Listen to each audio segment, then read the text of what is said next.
நாங்க எதுவுமே செய்யல. அந்த கேள்விக்கு பதில் சொல்றதுக்கு முன்னாடி இன்னொரு கேள்வியை நான் சொல்றேன். இன்னைக்கு கோயம்புத்தூருக்கு செந்தில் பாலாஜி அனுப்பிச்சிருக்காரு கோயம்புத்தூர் தெற்கு தொகுதியில போட்டியிடுவதற்கு. கரூர்ல என்ன சொல்றாரு முதலமைச்சர்? கரூர் எல்லாம் சுத்தி வளைச்சிட்டாரு, எதுவுமே விட்டு வைக்கல. என்ன சுத்தி வளைச்சாருன்னு எனக்கு தெரியலீங்க. அதனால இப்ப கோயம்புத்தூர் பக்கம் சுத்தி வளைக்கிறதுக்கு அனுப்புறோம். ஆனா ஆச்சரியம் என்னன்னா, நீங்க பாருங்க, கோயம்புத்தூர் தெற்கு தொகுதியில வேட்பு மனு கொடுத்திருப்பவர்கள் பட்டியல் எடுத்து பார்க்கும் பொழுது 18 சுயேட்சை வேட்பாளர்கள் கரூருக்காரங்க இங்க வந்து வேட்பு மனு தாக்கல் பண்ணியிருக்கிறாங்க. 18 பேர். கோயம்புத்தூர் தெற்கு தொகுதியில 18 பேரு. கரூரை சார்ந்தவர்கள் கோயம்புத்தூர் தெற்கு தொகுதியில சுயேட்சை வேட்பாளர். என்ன வேலை உங்களுக்கு இங்க?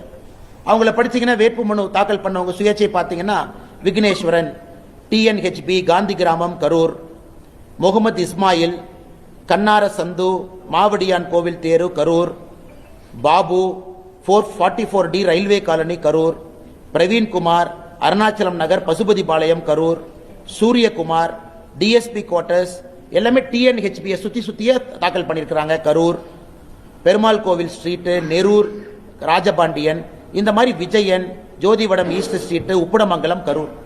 18 பேர்த்த எப்பவுமே ஒரு வேட்பாளர்கள் சில இடத்துல போடுவாங்க, சுயேட்சை வேட்பாளர்கள் போடுவாங்க, மாற்று வேட்பாளர்கள் போடுவாங்க. ஆனா எந்த அளவுக்கு இன்னைக்கு கோயம்புத்தூர்ல அநியாயம் நடந்து கொண்டிருக்கிறது என்றால், திரு செந்தில் பாலாஜி போட்டியிடக்கூடிய கோயம்புத்தூர் தெற்கு தொகுதியில 18 சுயேட்சை வேட்பாளர்கள் கரூர்ல இருந்து வந்து போட்டி போடுறாங்க. எதுக்கு?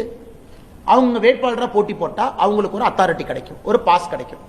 அவங்க பூத் ஏஜென்ட் போட்டுக்கலாம், இலவசமா பொருளை கொண்டு வீடு வீடா குடிக்கிறது. யாராச்சும் வந்து என்னப்பா கரூர்காரங்க என்னப்பா பண்றீங்கன்னு கேட்டா, இல்லைங்கன்னா நாங்கெல்லாம் தேர்தலில் போட்டி போடுறோம்.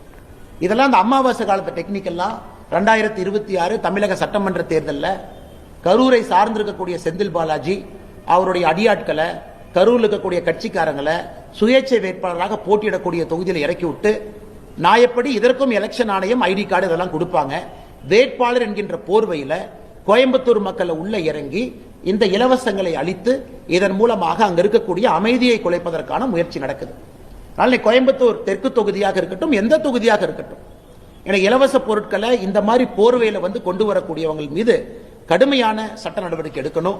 அதையும் கூட தேர்தல் ஆணையத்திற்கு பாரதிய ஜனதா கட்சியினுடைய எங்களுடைய மாவட்ட தலைவர் திரு ரமேஷ் அவங்க இருக்கிறாங்க, அவர்களும் இது எழுத்துப்பூர்வமா கொடுக்க இருக்கிறாங்க. இவங்க மேல கண்காணிப்பு வைக்கணும், வாட்ச் வைக்கணும்.